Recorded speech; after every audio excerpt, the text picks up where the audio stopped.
은혜 받으실 하나님의 말씀은 요한복음 21장 1절부터 14절까지입니다. 요한복음 21장 1절부터 14절입니다. 신약 184페이지 전후에 있습니다. 요한복음 21장 1절부터 14절까지 제가 봉독하겠습니다. 그 후에 예수께서 디베랴호수에서 또 제자들에게 자기를 나타내셨으니 나타나신 일은 이러하니라. 시몬 베드로와 디두모라 하는 도마와 갈릴리 가나 사람 나다니엘과 세베대의 아들들과 또 다른 제자 둘이 함께 있더니 시몬 베드로가 나는 물고기 잡으러 가노라 하니 그들이 우리도 함께 가겠다 하고 나가서 배에 올랐으나 그날 밤에 아무것도 잡지 못하였더니 날이 새어갈 때 예수께서 바닷가에 서셨으나 제자들이 예수인 줄 알지 못하는지라. 예수께서 이르시되 얘들아 너희에게 고기가 있느냐 대답하되 없나이다.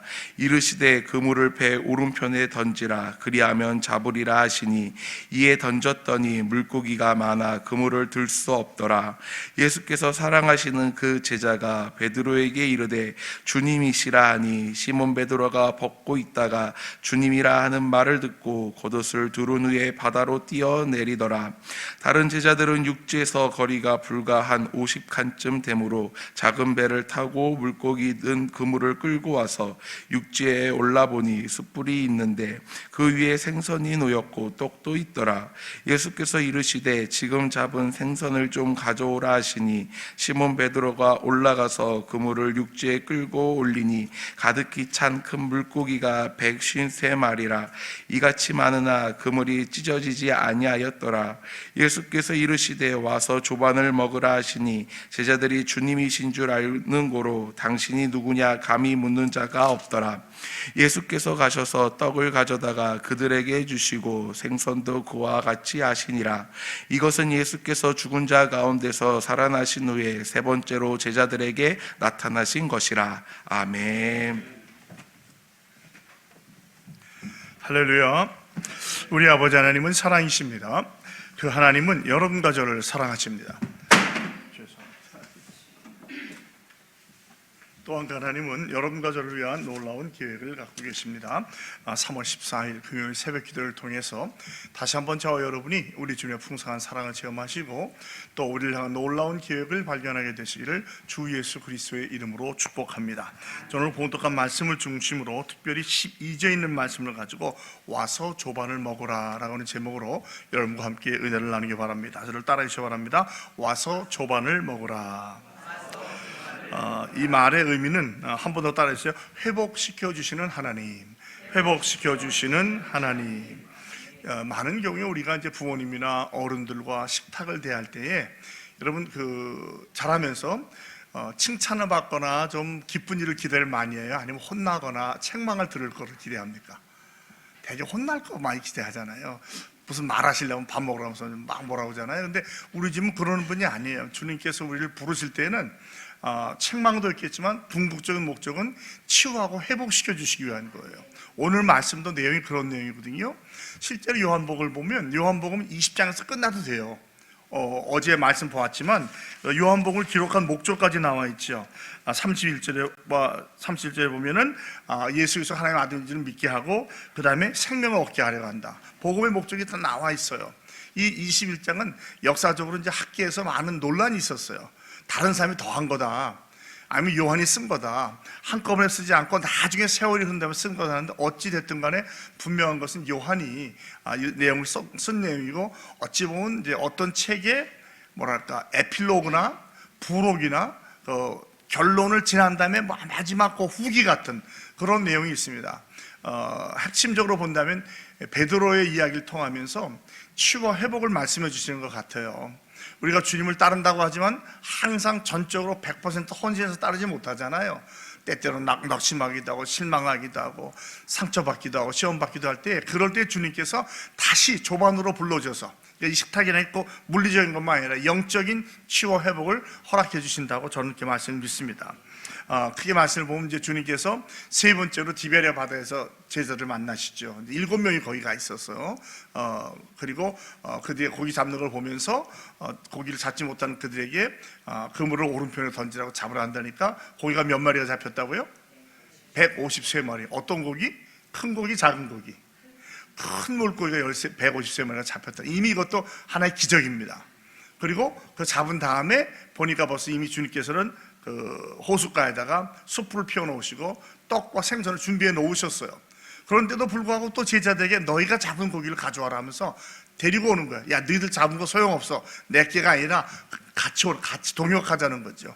그래서 그걸 먹여주시고 사랑을 표현하십니다. 이제 오늘 저녁이 이제 우리가 요한복음의 마지막이 될 텐데 내일의 말씀이 되겠지만 주님 베드로에게 3번이나 내가 나를 사랑하냐고 말하면서 회복시켜 주시고 주님의 나라의 확장을 위해서 준비되고 이제 그것이 이어나가서 사도행전까지 이어지게 하는 그런 내용을 보게 됩니다.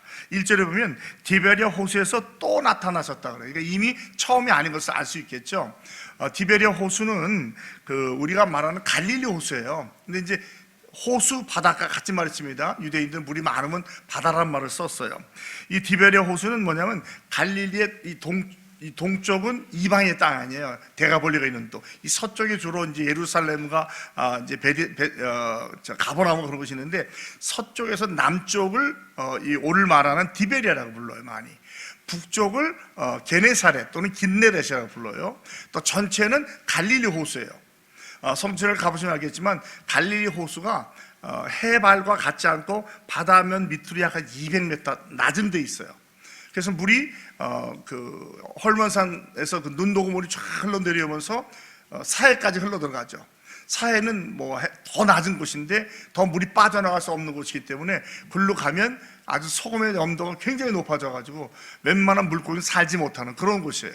그 안에도 사는 미생물이 있다고 그래요. 그런데 물고기는 살 수 없는데 그 중간에 있는 이 갈릴리 호수는 아주 맑고 좋습니다. 성지를 가면 꼭 보게 되는데 거기서 이제 주로 하는 것이 성차 주로 배를 타고 이제 베드로의 배라고 하는 그 배를 타고 배 안에서 선상 예배를 드리고 성찬을 떼기도 해요. 또 베드로 고기라고 하는 고기도 먹기도 합니다. 몇 번 이제 저 성지를 가서 3번 가서 그런 경험을 해봤지만 상당히 아름답고 정말 좋은 곳이에요. 특별히 이 디베랴 호수는 뭐냐면 티베리우스라는 그 황제에게 약 70년 전에 헌납하기 위해서 이것을 짓고 이름을 그렇게 지은 곳이에요. 근데 그쪽으로 남쪽으로 이제 제자들이 많이 있었죠. 아마 가버나움하고 가까웠던 것 같아요. 그러면서 이제 나타내시니 이러하니라라고 말씀하셔요. 뭐냐면 시몬 베드로, 디두모라 하는 도마, 갈릴리 가나 사람 다니엘, 나다나엘, 세베대 아들들은 야고보와 요한이죠. 또 다른 제자들 보면 안드레와 빌립이 아니었겠는가. 성경은 이런 사람이 나오거든요. 적어도 7명이 거기 가 있었던 것 같아요. 그때 베드로가 나는 물고기 잡으러 가노라 라고 이야기합니다. 동료들이 나도 가겠다고 가는데 우리가 전통적으로 배운 건 뭐냐면 베드로의 신앙이 너무너무 떨어져서 사명 감당하지 않고 먹고 살아 간다는데 꼭 그것만은 아닌 것 같아요. 왜냐하면 이미 여기 왔을 때에는 그 막달라 마리아를 통해서 그랬잖아요. 갈리로 너희가 가라, 내가 먼저 가겠다. 그러니까 그걸 기억했을 것이고 또 거기 와서 아무것도 안 하고 가만히 있을 수도 없잖아요. 먹고는 살아야 될 텐데 우리가 주로 했던 것이 옛날 어부로 돌아가죠. 어부였으니까 고기 잡으러 갔다. 이 3가지의 여러 가지 가능성이 있는데 우리는 배우기는 그저 믿음의 타락 내지는 추락, 신앙을 지키지 않고 했다는데 꼭 그것만은 아닌 것 같아요. 우리가 좀 여기 조금 생각을 다시 해볼 필요가 있습니다. 그래서 열심히 잡았는데 밤새 고기를 잡았어요, 못 잡았어요? 한 마리도 못 잡습니다. 이건 사실은 이제 이해가 안 되는 거예요. 이 갈릴리 호숫가에서 뼈가 굵은 사람인데 어떻게 고기를 못 잡아요? 그리고 고기는 밤에 잡는 거지 낮에 잡는 게 아니거든요. 밤이면 이 물고기들이 바닷가로 호숫가로 와요. 근데 낮이 되면 또 시원한 곳으로 물속으로 들어가기 때문에 낮에 잡으러 안 가거든요. 다 알았던 거예요. 그리고 잡았는데 안 잡혔어요. 그러면 고기가 안 잡힌 게 이 어부들의 잘못일까요? 주님이 못 잡히게 했을까요? 안 잡히게 하시는 거예요. 이 모든 걸 주님께서 방향을 몰아가시는 거예요. 그런데 저는 참 제 영어 이름이 베드로 아니에요. 피터송 아닌데 이걸 보면 눈물이 글썽글썽해요. 왜? 어찌 보면 제가 볼 때는 제 입장에서 베드로 하나를 회복시키기 위해서 이 모든 방향을 몰아가세요. 고기도 못 잡게 하죠. 석쇠에다가 물고기와 떡 놓죠. 그 다음에 와서 떡 먹으라고 그러죠. 그 다음에 내일 보면 알겠지만 3번 물어보시죠. 완전히 베드로를 회복시켜 주시는 거예요. 우리 주님은 저와 여러분의 실패에도 불구하고 회복시켜 주시는 줄로 믿으시 바랍니다. 주님은 절대로 책망 안 해요. 너 안 돼. 그 탕자가 돌아왔을 때 아버지가 뭐라고 했어요? 너 가서 씻고 와야지 내 아들 아니야. 안 그러잖아요. 그냥 버선발로 달려가서 그 돼지우리에 살 때 그 꾀지한 모습을 끌어안고 입을 맞추고 말이죠. 뭐 반지를 끼워주고 뭐 새 옷을 입혀주고 신발 신겨주잖아요. 그게 주님의 마음이에요. 우리는 자꾸 세상적인 관념으로 주님께 나아가려면 그래도 내가 이 정도는 하고 가야지. 아니에요. 그거 가지고도 주님께 만족시킬 수는 없는 거예요. 그래서 다만 믿음으로 나아갈 때 우리가 치유되고 회복되고 주의 일을 감당해야 되는 줄로 믿습니다. 주님께서 물어보잖아요.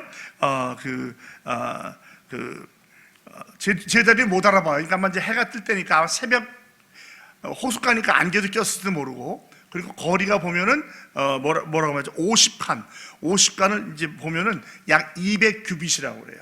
한 규빗이 여기서 여기까지 한 45cm예요. 45 곱하기 200을 하면 약 90m가 돼요. 그러니까 90m, 어디 거기서 어떻게 소리가 들릴까 하지만 여러분 그 잔잔한 호숫가에 새벽에 가면요 목소리가 들려요. 조금만 높이면 들립니다. 이 목소리가 들리는 거예요. 그런데 그 막달라 마리아처럼 이 주님의 음성을 듣고도 너무 그 슬픔과 상심에 빠져 있어서 기억을 못하는 거죠. 알지 못한다고 그랬어요. 듣지는 못할지 모르겠지만 그때 주님께서 얘들아 너에게 고기가 있네. 이 얘들아는 부모님이 자식들한테 한 중학교 아래 아이들한테 말하는 거예요. 얼마나 따뜻한 말이에요. 무시하는 말이 아니에요. 얘들아 너한테 고기가 있냐 하더니 없나이다 그래. 못 잡았으니까. 그러니까 그물을 배 오른편에 던져라. 그러면 잡으리라. 던졌더니 물고기가 많아서 그물을 들 수 없다고 그래요. 자, 오른편에 던진다고 하는 얘기는 뭐냐면 이제 얕은 곳에서 잡아봤는데 안 됐으니까 깊은 곳에 던지라는 거예요. 어부들의 상식으로 보면 말이 안 되는 거예요, 이거는요. 근데 거기서 던전을 잡았어요? 고기들이 거기 있었을까요? 주님께서 거기 오셔서 잡게 해주셨을까요? 주님이 하신 거예요. 이미 고기들은 깊은 곳으로 들어가 있어요. 거기 없는 거예요. 주님께서 방향을 몰아가시는 거죠. 이 모든 것을 볼 때 어떻게 보면 치밀한 주님의 시나리오 안에서 지금 그림이 이루어지는 거예요. 이걸 보더니 예수님께서 사랑하시는 제자가 누구예요? 요한이었어요, 요한. 그러니까 요한복음을 보면 자기 이름은 안 되잖아요. 주께서 사랑하는 제자라고 하면서 자기를 얘기해요. 아마 가장 나이가 어렸다고도 말을 합니다만은 그때 베드로 큰 형님한테 주님이시에요, 예수님이에요 라고 얘기한 거죠. 이 베드로가 어떻게 합니까? 고기 잡다 말고 물 풍덩 뛰어들어가죠. 근데 그냥 들어갔어요? 뭐 무슨 행동을 취하고 갔어요? 겉옷을 입고 가요. 근데 여러분 이게 상식적으로 맞아요, 안 맞아요? 헤엄치는 사람은 옷을 벗지 입지 않습니다. 아마 이들은 밤새 우통을 벗고 고기를 잡았을 거예요. 근데 옷을 입었다는 건 뭐냐면 베드로 성격상 급한 것도 있고 나름대로 자기 예의를 갖추려고 했던 것 같아요. 이게 사실은 90m를 헤엄치는 거 쉽지 않거든요.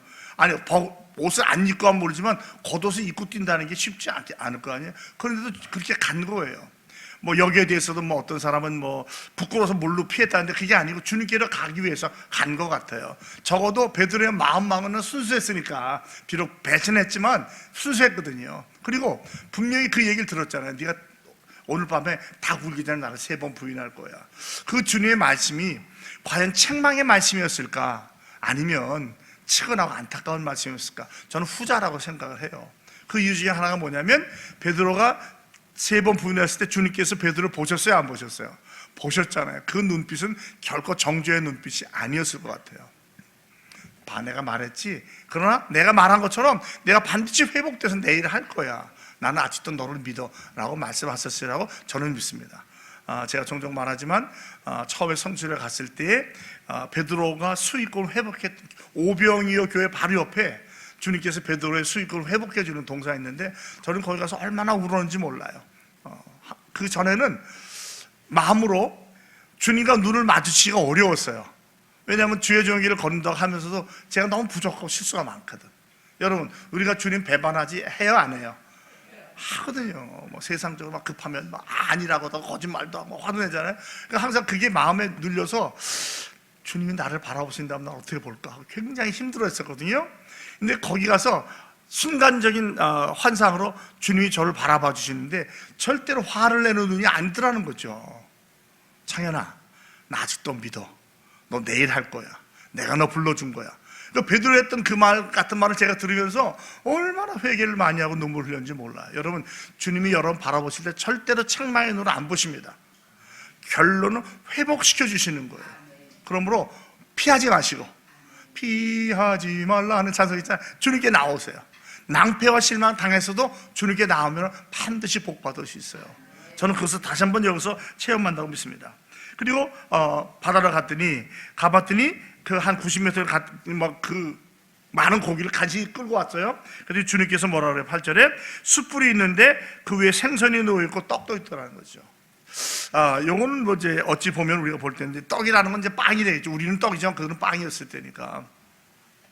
주님께서 이렇게 하는데 이 숯불이 또 베드로를 회복시켜주는 좋은 것이에요. 여러분, 베드로가 주님을 배반할 때 어디 있었어요? 가야바에 들어서 추워서 뭘 쬐고 있었죠? 숯불 쬐고 있던 거. 그때는 주님을 배반했던 아주 아픈 추억이에요. 근데 이건 오늘 숯불은 뭡니까? 주님의 사랑의 체험이에요. 부끄러워서 긴장하고 있는 그에게 주님은 따뜻하게 불을 펴주시면서 자꾸 과거를 이제 잊으라는 거예요. 거기에 묶이지 말라는 거예요. 새로운, 여러분, 우리가 과거의 아픔도 우리가 믿음으로 이기고 나면요, 치유와 회복과 전도의 동인이 됩니다. 많은 치유 사역자들 보면 그들이 아픔을 경험했기 때문에 치유 사역으로 들어가는 거거든요. 우리의 연약함과 아픔이 주님께 들고 치유를 받게 되면 그것이 바로 우리에게 전도와 선교의 사명이 되는 줄로 믿습니다. 그리고 생선을 가져오라고 그래요. 내 생선만 먹어가 아니라 너희들은 죄 졌으니까 아니야가 아니라 넣어주시는 거예요. 같이 해주시는 거예요. 이게 주님의 사랑이죠. 주님 우리를 너는 안 되라고 안 해요. 근데 우리 인간들은 그렇잖아요. 이런 사람은 안 돼. 너는 빠져야 돼. 아니라는 거. 같이 하는 거예요. 같이. 그러면서 고기를 가져왔더니 큰 물고기가 153마리. 보통 물고기가 아니라 큰 물고기예요. 자, 153에 대해서 여러분 제일 먼저 생각나는 게 뭐예요? 모나무 볼펜 153. 어떻게 지은지 모르겠지만 설에 의하면 그분이 152번을 실패한 후에 예수 믿는 분이었는데 153이라는 걸 기억하면서 153을 했다고 하기도 하고, 물론 그것이 여기에 말하는 153은 아니겠죠. 또 어떤 사람은 그 갈릴리 호수에 있는 모든 어종이 153가지다. 조금 믿기는 어렵지만 그렇게 얘기하는 분도 있고요. 어떤 분은 이 대양에 있는 모든 물고기를 따져보면 크게 153가지를 말씀할 수 있는데 거기에 너무 신경 쓰지 마세요. 혹시 153 기도회라고 들어보셨어요? 153 기도, 하루에 5초씩 3번 기도하기. 그걸 또 153 기도라고 그래요. 그러니까 이거는 붙이기 나름이지, 이것은 그게 아니라 뭡니까? 풍성하게 많이 잡혔다는 거예요. 주님의 사랑이었죠. 이스라엘 백성들이 마라에 갔을 때 물이 있어서 못 마셨을 때 모세가 주님께서 말씀하신 하나님께서는 나무를 던졌더니 물이 달아졌다는, 그래서 어떤 사람은 일평생 그 나무가 무슨 나무냐만 연구하는 분이 계세요. 별로 의미 없어요. 그 나무는 주님의 십자가를 생각하면 되는 것이고요. 여기서 1호 사람은 풍성하다는 거예요. 풍성하게 항상 차고 넘치게 주시는 거예요. 너무 거기에 묶이지 마십시오. 자, 그리고 주님께서 와서 조반을 먹으라. 주님이 다 준비해 놓으셨어요. 사실 여러분, 우리가 하는 것은 우리가 뭘 하는 게 없지 주님이 하는 일을 거둔 거예요. 우리가 하는 게 아니에요. 그러니까 와서 먹으라는 거죠. 그러니까 우리는 거기 가기만 하면 치유되고 회복되는 줄로 믿으시 바랍니다. 아무도 당신이 누구냐고 안 물어봐요. 벌써 이 역사를 보면 자기들 벌써 고기 잡을 때 우리가 못 잡은 고기를 잡을 수도 없는 깊은 데 가서 던지라는 얘기를 들어보니까 이 사람들은 이거 주님이구나 알게 된 거예요. 그리고 여러분 기억나잖아요. 그 주님이 처음에 베드로 주님 만날 때 요한복음 4장인가요? 똑같이 말하죠. 깊은 데 가서 그물을 던지라. 그때는 그물 잡은 다음에 주여 나를 떠나서서 나는 죄인입니다 얘기했잖아요. 지금은 그런 말 안 해요. 그래서 순종하고 오는 거예요. 그러니까 다시 기억나는 거예요. 다시 기억나게 해주시는 거예요. 그러니까 여러분 우리도 그 처음 은혜 받은 이 시와 장소와 경험을 기억하는 게 참 중요해요. 그것이 굉장히 우리에게 힘을 줍니다. 저도 지금 보면은 막 대학 청년 때 특학교 예수 믿을 때 갔던 산기도 같은 기도원, 내가 기도했던 자리가 지금도 눈에 생생해요. 그래서 저는 그때 이제 기영하기 위해서 뭐 돌도 가져오는데 이사를 너무 태평양 몇 번 왔다 갔다 보니까 다 없어졌어요. 성지에 가서는 쥐엄나무 열매도 가져오고 뭐 가나에 가서는 가나암도 그 기념품으로 그 포도주 잔을 팔아요. 나무로 만든 거 그것도 갖다 놓았는데 지금 없지만 그래도 마음의 기억은 있어요. 아, 그때 그 은혜 받았던 자리, 그때 하나님의 사랑을 체험했던 자리 있거든요. 여러분에게도 그런 추억이 있는 줄로 믿습니다. 때때로 힘들고 어려울 때 기억하셔요. 그때 주님이 나를 어떻게 대해주셨다는 거죠. 지금 돌이켜보면 절대로 혼내거나 이놈 안 그러셨어요. 오히려 따뜻하게 안아주시고, 심지어 제가 찾아가서 억울하다고 그러고 섭섭하다고 그러고 분하다고 해도 말하지 않으셨지만 나중에 보면 다 치유해 주시고 회복해 주셨던 경험이더라고요. 우리에게 이런 경험이 있길 바랍니다. 그 다음에 주님께서 세 번째 나타나셨다고 그래요. 첫 번째는 그들이 따로 있을 때, 그죠? 도망 없이 있을 때. 그래서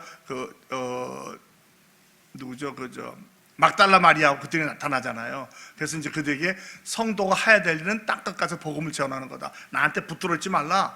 나는 아버지가 가야겠다. 그러면서 얘기하잖아요.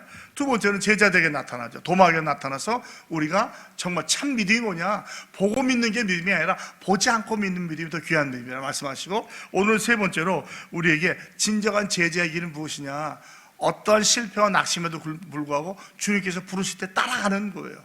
우리를 부인하고 우리 십자가를 지고 주님 따라가는 게 진정한 제자의 길인 줄로 믿습니다. 말씀을 맺겠습니다. 사랑하는 성도 여러분, 어떻게 됩니까? 주의 말씀이라면 무조건 순종하시기 바랍니다.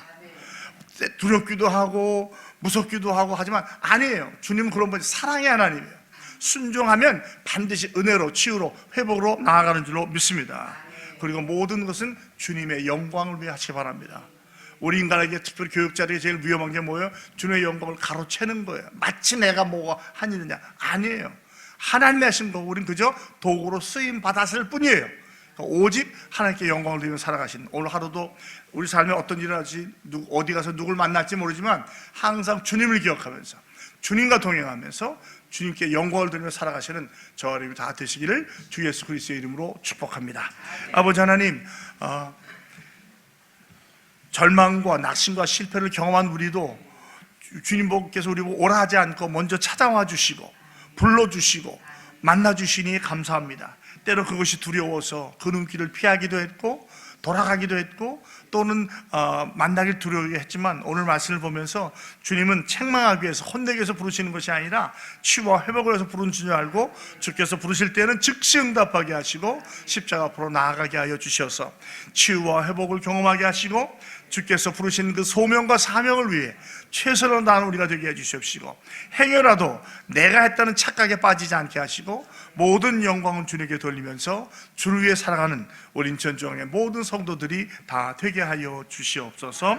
예수님의 이름으로 축복하며 기도합니다. 아멘.